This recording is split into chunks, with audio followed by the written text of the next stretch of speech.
urging them to come unto Christ and to look only to Him. And he writes these words: "When I came to you, brothers and sisters, I did not come with eloquence or superior wisdom, as I proclaimed to you the testimony about God.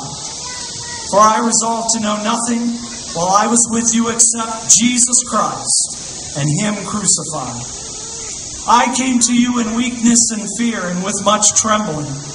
My message and my preaching were not with wise and persuasive words, but with a demonstration of the Spirit's power, so that your faith might not rest on men's wisdom, but on God's power."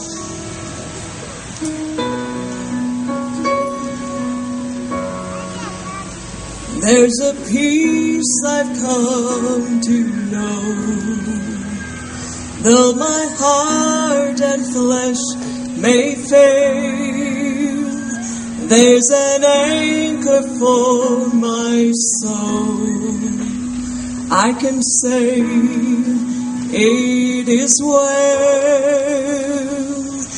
Jesus has overcome, and the grave is overwhelmed. The victory is won. He is risen from the dead, and I will rise when He calls my name. No more sorrow, no more pain. I will rise on eagle's wings before my God, fall on my knees and rise. I will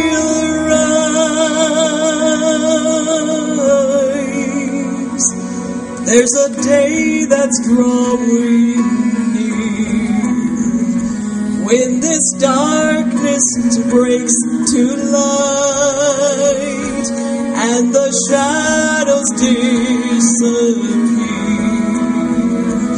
and my faith shall be my eyes. Jesus has overcome,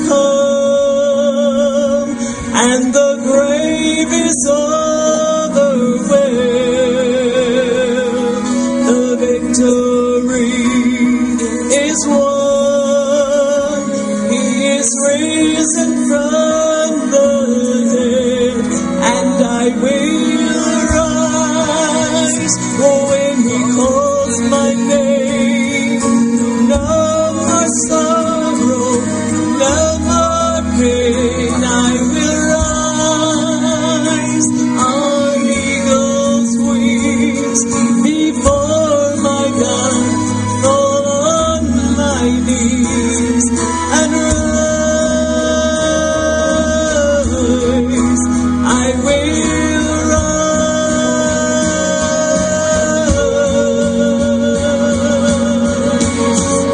and I hear the voice of many angels sing, worthy is the Lamb. And I hear the cry of every longing heart, worthy is the Lamb. And I hear the voice of every angel sing, worthy is the Lamb. And I hear the cry of every longing heart, worthy is the Lamb.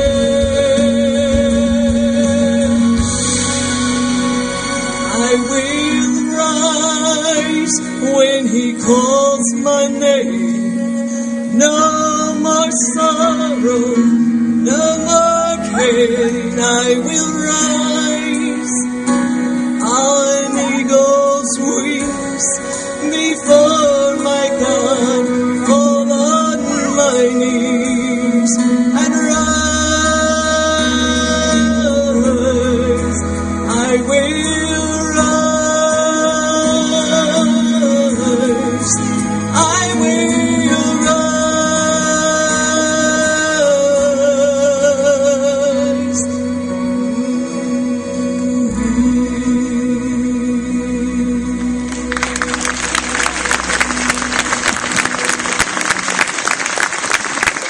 highest importance to talk about is Jesus. He said, "For I am determined to know nothing among you except Jesus Christ and Him crucified." In some translations, it uses the word resolved instead of determined, but either word will do, because it means that it was a conscious choice made with conviction. He didn't talk about Jesus because that's all he could think of. He didn't talk about Jesus because that was the trendy thing to talk about at the time. He talked about Jesus because in his mind that was the only thing worth talking about. Wally, how we doing? We doing all right, Wally? I told everybody around Wally, keep a watch on him. He's in one of those recliners, and it won't take much for him to kick back and be gone on me. So keep him awake. Well, I'm going to say for the sake of argument that you agree with me. Because otherwise I kind of have to stop here, and I don't really want to stop yet.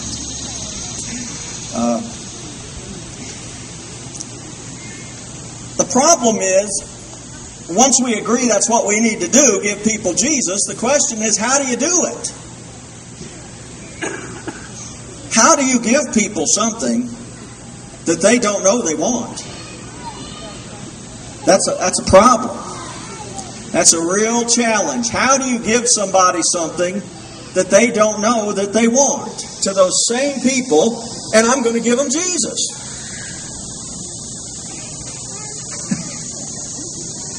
I think you'd have a harder time, don't you think? Do you think as many people would be anxious to stop and talk to you if all you were giving away is Jesus and not free money? I don't think so. I think you'd find it hard. In fact, I stopped over here. Our brothers in the Gideon ministry are over here. They got a booth right over here, and they're giving away free Bibles. I stopped in to say hi. And I thought I might have to fight my way through the crowd of all the people lined up to get a free Bible. There was no crowd. There was no line. In fact, while I was standing there talking to them, no one walked up and asked for a Bible. They were giving them away free. But it's a whole lot harder to give away the Word of God than it is to give away a $10 bill and people who need you. That's really the only distinction that matters to us as the people of God. The people who have Him and the people who need Him. Unconditional love. I've never met anyone that did not want to be loved. I honestly haven't. No one has ever come in and said, "Pastor, I just wish the entire world would leave me alone. I don't want anybody to like me. I don't want anybody to love me. I don't want anybody to care about me. I just wish the whole world would leave me alone." I've never met that person in the form of acceptance and forgiveness. Because that's the way we express unconditional love to people. You know, it's one thing to say we should just love everybody like Jesus loved them, but that's kind of abstract. How do you do that? You do it by giving them grace, acceptance, and forgiveness. I've never met anybody that didn't want that. Grace of acceptance and forgiveness.